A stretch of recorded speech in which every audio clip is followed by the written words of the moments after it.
እንቅልፍ እምቢ ብሎኝ አይኖቼ አባብጠው ከላይ ታች ሁሉ ነገር በምን ምክንያት ነው እንቅልፍ እምቢ ያለክ ብለህ ብትጠይቀኝ ብዙ ምክንያቶች አሉ። ያንን ምክንያቶች አሁን መናገር አልፈለኩም እና እስከዚህ ድረስ ደርሻለሁ ለማለት ነው። እና አሁን ደግሞ ሰው የሚኖረው ለቤተሰብ ነው አይደል? ሰው የሚኖረው ለልጆቹ ነው አይደል? ሰው የሚኖረው ለልጁ ነው አይደል? አንድ ተአርግቶ የሚቀመጥ ወይንም እኛ ቀልጠናል እና እኛ ቀልጠን ልጆቻችንን እዚህ ድረስ እናደርሳለን። ቀልጠናል፣ አዎ ትክክል። ቀልጠን ደግሞ ሀገራችንን አሳድገን የሆነ ቦታ ላይ ለማድረስ ልጆቻችንን የሆነ ለሆነ ነገር ነው። ያንን የሚያውቅ ሰው እንድትበሳጭ ልክ እንድተመችቶክ እንዳለ ሰው እሳት ውስጥ እያለ ተመችቶክ ተንደላቀ እንደሚኖር ሰው ስትጨቀጨቅ ያማል። እና ይሄ ፎቶ በፌስቡክም እንደገና ደግሞ ምንድነው በዩቲዩብ ላሳይ የፈለኩት ነው የለቀኩት። ተመችቶኝ እንዳልሆነ ልጁን ላክልኝ ባየው እና ቆታል ምናምን ብላ ስላለችኝ ማለት ነው። ተይም ብዬ እምዬ ተይ እባክሽ ተይልኝ፣ እኔው ጋር ይቀመጥ፣ እኔው ጋር ይሻለዋል ብዬ ያልኳት። ለምንድን ነው እንዳትወስድብኝ አንድ ሰጣኛለች። ሰው ለአፈር ይሰጣል እንኳን ለአባት ይቅር። ለምንድን ነው ሰታኝ ልትወስድብኝ ልጨቀጭቀኝ የምትችለው? ምን አረገውት? ምን አለበት? በቃ እኔ ጋር ቢሆን በቃ ይሄንን ነው። እስከዚህ ድረስ ደርሰናል። ደግሞ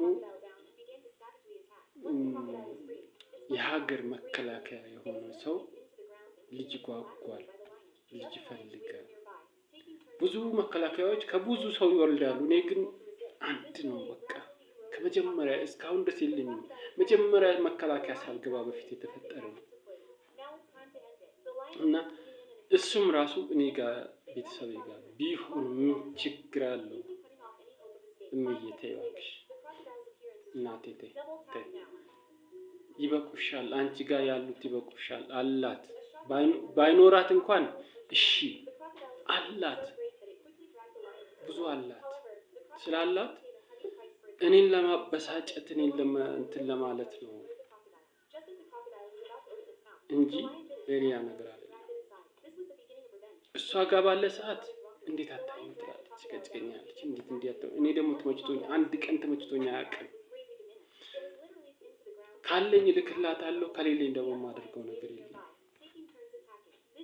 ግን በቃ ቆርጬ አምጪልኝ ችግር የለውም ብያት ውሰደው ስላለች ወሰድኩት። ደግሞ አሁን አምጣ ለምን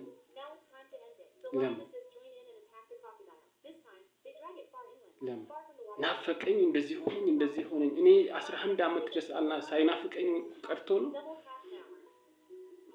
ጨክኜ ነው የኖርኩት። 1 አመት ባልሞላ ውስጥ አምጣ ሰጥቶ እንዴት ሰው መንሳት ይፈለጋል? ግን ሌላ ነገር ውስጥ አታስገብኝና ልጄን እግዚአብሔር ያሳድግልኝ፣ ልጄን እግዚአብሔር ይባርከው። አንቺ በቃሻል፣ አደራሽን በእናትሽ እነሱ አንቺ ጋር ያሉት ይበቁሻልና ይሄን ለማሳወቅ ነው። የምታውቁ ሰዎች እንደዚህ አይነት ልጆችን የሚፈልግ አባት ሊኖር ከቻለ እባካችሁ አትቀበሉና እናንተ በኮሜንትም በምንም እያደረጋችሁ ስለምትነጋገሩ ሰው ስለምትመክሩ ሰዎች እንደዚህ አይነትን ስለሚመካከር ትሰማም እንደሆነ ይገባታልና ለዚህ ብዬ ነው ሪከርድ ማድረግ እንጂ እንደዚህ አይነት ነገሮችን ማውራት የምፈልግበት ነገር አይደለም። ግን በእንደዚህ አይነት ነገሮች ይሰማሉ ሰው። ከዛ ተሳስቼ ነበር እንዲለካ ብላ እንድትመለስልኝ ነው፣ በቃ እንድትተው ፈልጌ ነው እንጂ ለሌላ ነገር አይደለም። እኔ ብዙ መክሬያታለሁ፣ እኔም ብዙ ነገር ብያታለሁ። እሺ ብላለች። ግን መጥቻ ያላለች አልከለከልኩም። ከዛ ስትመለስ 8000 10000 ምናምን እየከፈለች በአውሮፕላን መታ ከምትመላለስ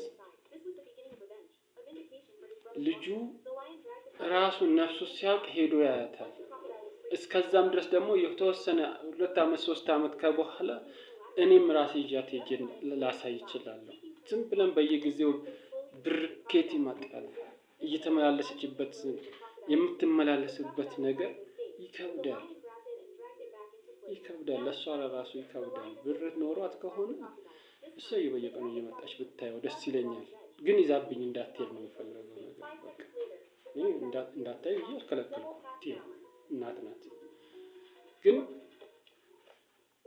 እሷም እንዳትጎዳ የሚወጣው ወጪ ቀላል ነገር አይደለም። ከዚህ የሚሄደው ወጪ ከዛ የምትመጣበት ከዚህ የምትመለስበት በአውሮፕላን የምትመላለሰው የሚወጣው ወጪ ከባድ ነው።